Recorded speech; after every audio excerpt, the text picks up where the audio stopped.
తనపై నమోదైన కేసులపై దర్శకుడు ఆర్జీవి వివరణిస్తున్నారు. లైవ్ లో చూద్దాం. కామన్ సెన్సికల్ పాయింట్ దీంట్లో ఇద్దరు పార్టీలు ఉన్నారు. ఒకళ్ళు అరెస్ట్ చేయడానికి వచ్చారు, ఒకళ్ళు అరెస్ట్ చేయాల్సి ఉంది. ఇప్పుడు దీంట్లో ఫస్ట్ అరెస్ట్ చేయడానికి వస్తే ఎవరైనా ఏం చేస్తారు, డెన్లోకి వస్తారు. అది నా ప్లేస్ కాబట్టి పోలీసులు వచ్చారా రాలేదు, అది ఓకే, వాళ్ళ కారణాలు వాళ్ళకు ఉండొచ్చు. వీళ్ళు అడిగారా ఎందుకు వెళ్ళట్లేదు లోపలికి అని అడగల. నేను ఇంతవరకు ఈ లాస్ట్ 7-8 రోజుల్లో ఒక పోలీస్ ఆఫీసర్ దీని గురించి మాట్లాడింది విన్నది. ఇలా అవుతుంది, ఇలా చేస్తున్నాం, టీములు ఫామ్ చేసాం, అన్ని కేసులు చెప్తారు కదా, క్రిమినల్ కేసులు ఇన్ని టీమ్స్ ఫలానా వాడిని ఎతుకుతున్నాయని వాళ్ళు చెప్పారా చెప్పలా. నార్మల్ ఆస్పెక్ట్ లో డెన్లోకి లేకపోతే నాకు క్లోజ్ ఫ్రెండ్స్, నా పార్ట్నరు, నా ఫ్రెండ్, నా ఫ్యామిలీ, మా సిస్టరు వాళ్ళ దగ్గరికి వెళ్ళాలి. అక్కడ దొరకపోతే నెక్స్ట్ వైడింగ్ చేస్తారు. ఇవన్నీ వదిలేసి వైడింగ్ చేయడం అంటే అది ఏమన్నా అర్థం ఉందా? అది ఎవరైనా పోలీసులు కంప్లైంట్ వాళ్ళు చెప్పలేదు మేము చేస్తున్నామని. స్క్రీన్ ప్లే మొత్తం, స్క్రీన్ ప్లే, దర్శకత్వం, పాటలు, మాటలు, బ్యాక్గ్రౌండ్ మ్యూజిక్ అంతా చేసింది మీడియా. అప్పుడు దీంట్లో లార్జర్ పాయింట్ ఏంటంటే, నా కేసు ఒకసారి పక్కన పెడితే నేను ఒక చిన్న ఎగ్జాంపుల్ ఇస్తాను. అర్వింగ్ వాలెన్స్ అని ఒక చాలా ఫేమస్ రైటరు ఆల్ మైటీ అని ఒక బుక్ రాశారు 70s లో, 1975 ఇప్పుడు. అదేంటంటే న్యూస్ పేపర్ ఇండస్ట్రీలో పర్టికులర్ న్యూస్ పేపర్ ఓనరు తను అన్ని పేపర్లకు ఒకే న్యూస్ వస్తాయి కదా, మన న్యూస్లో స్పెషాలిటీ ఉంటుంది, మన పేపర్లో ఒక యూనిక్నెస్ అనేది లేకపోతే మన ఎందుకు ఎక్కువ కొంటారు అని ఒక ఆలోచనతోటి మన దగ్గరే ఉండాలి ఆ న్యూస్. అప్పుడు ఎలా అవుతుంది, మన దగ్గరే మనమే సృష్టించాలి అని ఇన్సిడెంట్లు క్రియేట్ చేసి ఆ ఒక్క పేపర్లోనే ఇన్సిడెంట్లు వచ్చాయి. ఇన్సిడెంట్ క్రియేట్ చేసిన కూడా ఇతనే.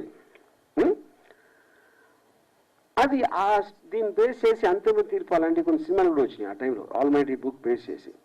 కానీ ఇప్పుడు ఒక ఎక్స్ట్రాడినరీ అడ్వాన్స్మెంట్ ఏమైపోయిందంటే న్యూస్ సృష్టించగల ఉన్న న్యూస్ని మీరు వేరే చూపించాలి. అది మనం ఇప్పుడు డెవలప్మెంట్ అయ్యింది అది.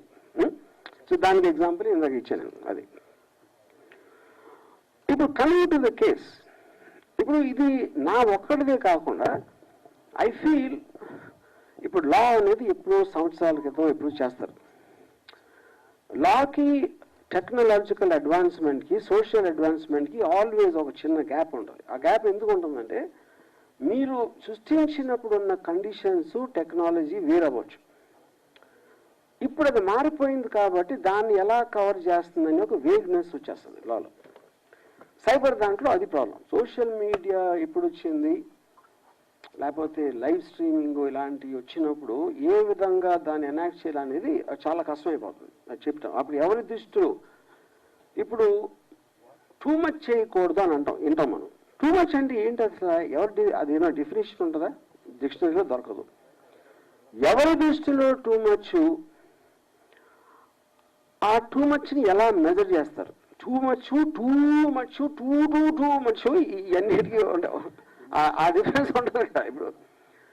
ఎందుకంటే మనుషులు అన్నాక వేరే వేరే సెన్సిబిలిటీస్ ఉంటాయి, వేరే ఆలోచన దృక్పథం ఉంటుంది, వేరే ఐక్యూ లెవెల్స్ ఉంటాయి, ఎడ్యుకేషన్ లెవెల్ వేరు ఉంటుంది. అప్పుడు అందరికీ కామన్ చేసి ఇది టూ మచ్, అది 3 మచ్ అని ఎలా చెప్తారు?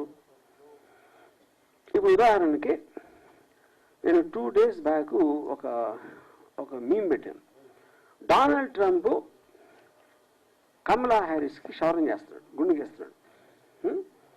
అది నాకేమనిపించింది, నాకు వచ్చిన ఒక ఆర్టిఫిషియల్ ఇంటెలిజెన్స్ జనరేటెడ్ ఇది ఎంత ఘోరంగా ఓడగొట్టాడు ఎలక్షన్లో అనేది దానికి ఒక ఆర్టిస్టిక్, ఒక కామికల్, క్యారికేచరిస్ ఎక్స్ప్రెషన్. ఇది నేను ట్విట్టర్లో పెడితే ఒకడు, ఏంట్రా డొనాల్డ్ ట్రంప్ని మంగళోడు అంటున్నావు నువ్వు అంటాడు ఒకడు. ఇంకోడేమో అంటే స్త్రీ జాతి అంటే అంత నీచమైపోయిందా, స్త్రీకి గుండు కొట్టిస్తున్నావా అంటే. దీన్ని ఎందుకు ఇస్తున్నానంటే ఎగ్జాంపుల్, అన్ని రకాలుగా మీరు ఒకే దాన్ని అన్ని దుక్కుదాలతో చూడొచ్చు. అప్పుడు చేసినోడు, ఫార్వర్డ్ చేసినోడు, రిసీవ్ చేసుకున్నోడు ఎవడికి ఎలా ఎఫెక్ట్ అవుతుందని ఎలా నిర్ణయిస్తారు?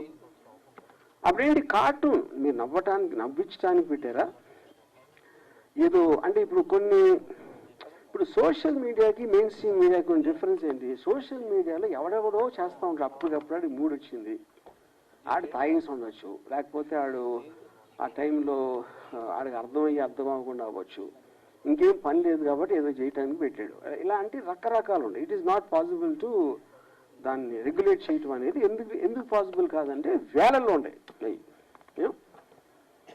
కానీ డేంజరస్ ఏంటంటే సోషల్ మీడియా కన్నా ఎక్కువ మెయిన్ స్ట్రీమ్ మీడియా. ఎందుకంటే మెయిన్ స్ట్రీమ్ మీడియాకి ఒక పేరు ఉంటుంది, ఒక రిజిస్టర్డ్ కంపెనీ ఉంటుంది. అప్పుడేంటి ఇలా మంచి అంతా ఒక చిన్న బిల్డప్ ఇచ్చి వాళ్ళకి ఒక ఆఫీసు, స్టాఫ్, యూనిట్ అందరూ ఉంటారు కాబట్టి ఎంతో కొంత సీరియస్గా తీసుకోవాలి అనే ఒక సైకలాజికల్ ఫీలింగ్ ఉంటుంది సోషల్ మీడియాలో వచ్చిన పోస్ట్కి, మెయిన్ స్ట్రీమ్లోకి వచ్చిన న్యూస్కి. కానీ ఇప్పుడు ఏమవుతుందంటే, ఇప్పుడు మెయిన్ స్ట్రీమ్ మీడియాకి లెక్చర్ ఇచ్చే ఉద్దేశం నాకు కాదు, but I'm just trying to point out that point. అప్పుడు నాకు లాలో ఉన్న ప్రొవిజన్స్ తోటి నేను ఒక రిప్లై పెట్టాను, ఇందాక నేను చెప్పినట్టు. నాకు దానికి రిప్లై రాలా, ఫర్ వాట్ ఎవర్ రీజన్స్. ఆ రీజన్స్ నాకు తెలియదు రిప్లై రావడం. అప్పుడు నన్ను కోట్ చేస్తా, నా ఎదురు వస్తే తిట్టి తీస్తా, నాతో పెట్టుకుంటే నన్ను టచ్ చేసి చూడు అని నా మొహాన్ని పెట్టి నన్ను కోట్ చేయడం చేస్తున్నారు. ఇది మెయిన్ స్ట్రీమ్ మీడియా అని చెప్పేది. అంటే ఇప్పుడు దాని నుంచి ఏంటి, నన్ను కోట్ చేస్తున్నారు. అక్కడ లాలో ఒకటి ఏంటంటే, మీరు పెట్టిన దానికి ఏ ఉద్దేశంతో పెట్టారు అనేది ఒక చాలా కీలకమైన పాయింట్. అది intention of posting it and the motive behind it. ఇప్పుడు ఫర్ ఎగ్జాంపుల్ ఒక అమెరికాలో CNN and Fox News, CNN and Fox News ఇద్దరికి పడదు. They are very very opposite to each other. అక్కడ CNN హోస్ట్, ఫాక్స్ హోస్ట్ నలుగురు కూర్చొని మాట్లాడుతున్నారు అని ఏ జనరేటెడ్ వీడియో పెట్టాడు. అంటే వాడి ఉద్దేశం ఏంటి, ఏకి ఎంత పవర్ ఉందో చెప్పడానికి, ఇలాంటిది కూడా నిజంగా జరిగిందని చేసి చూపెట్టగలుగుతుంది అనేది పాయింట్ అది. కానీ మీరు అది చెప్పకుండా వీళ్ళందరూ కలిసిపోయింది సార్, వాళ్ళందరూ ఒకటే, అందరూ కలిసి మనం మోసం చేస్తున్నారు అని చెప్తే అప్పుడు మీరు ఒక అబద్ధాన్ని నిజం చేయటానికి, ప్రూవ్ చేయటానికి ట్రై చేస్తున్నారు. అది డిఫరెన్స్. అప్పుడు మెయిన్ స్ట్రీమ్ మీడియాలో నాది వచ్చి నన్ను టచ్ చేసి చూడు, బక్కెలు ఎరగవుతా, నా మీద పెడితే అని నేను అన్నట్టు చూపిస్తే అదేంటి చాలా మంది హెడ్లైన్ చూస్తారు, ఎవరు మిగతా వీడియో ఎవరు చూడరు. వాళ్ళు పెట్టేది కూడా అందుకే, అది కూడా వి అండర్స్టాండ్ దట్ యూనో. అప్పుడు mainstream media in a way అది తప్పని అంటే, మళ్ళీ సెకండ్ టైం చెబుతున్నా, it is actually more dangerous than social media. Social media ఎవడెవడో ఏదో వాగుతూ ఉంటాడు, ఎవరు పట్టించుకోలేదు. కానీ మీకు అలాంటి పేరు వచ్చినప్పుడు వస్తుంది. అది దానికి one of the biggest examples recent టైమ్స్లో నా కేసు. నేను హైదరాబాద్లో ఉన్నాను, డెన్లో ఉంటున్నాను అని 3 రోజులు చెప్తున్నాను. నేను లైవ్లో ఇంటర్వ్యూలు ఇస్తున్నాను, ఇది టీవీ ఛానల్స్కి వెళ్ళి. అయినా కూడా they are not stopping that. అదొకటి. నెక్స్ట్ ఏమంటున్నారు, ఇక్కడే ఉన్నావు ఇంకా పట్టుకోవట్లేదని. పోలీసులు పట్టుకోని ఎప్పుడు చెప్పారు అసలు నీకు? అంతకన్నా జోక్ ఉంటుంది అన్నది. అసలు వాళ్ళు చెప్పలేదు, వారెంట్ ఉందని చెప్పలా, పట్టుకోవడానికి వచ్చామని చెప్పలేదు. ఇంకా పట్టుకోవట్లేదంటే గవర్నమెంట్ మారిన ఇప్పుడు కూడా పోలీస్ శాఖ వైసీపీగా పనిచేస్తుంది అనమాట. అండ్ అదొకటి. లేకపోతే నా ఫ్రెండ్స్ ఎవరో ప్రకాష్ రాజు లేకపోతే నాగార్జున వీళ్ళు నన్ను దాచేశారు. దాచారని అంత ఇది ఉంటే అక్కడికి వెళ్ళాలి కదా, అంత ఇన్ఫర్మేషన్ మీడియా దగ్గర ఉంటే వీళ్ళే కదా ఇప్పుడు డిటెక్టివ్స్. పోలీస్ శాఖ డిటెక్టివ్స్ అనేది మీనింగ్లెస్ ఇవాళ రోజుల్లో. You know, media is the detective. Media detection ఎక్కడ చేస్తుంది, వాళ్ళ మైండ్లో చేస్తుంది. దానికి ఎవిడెన్స్ కానీ దానికి ఒక సపోర్ట్ బేసిస్ అనేది ఉండదు. కానీ నా ఫీలింగ్ ఏంటంటే, ఎంత చేసినా ఇప్పుడు సోషల్ మీడియాలో ఇక ఒక లాలో ఒక ఆస్పెక్ట్ ఉంది. 4 E's అంటారు దాన్ని.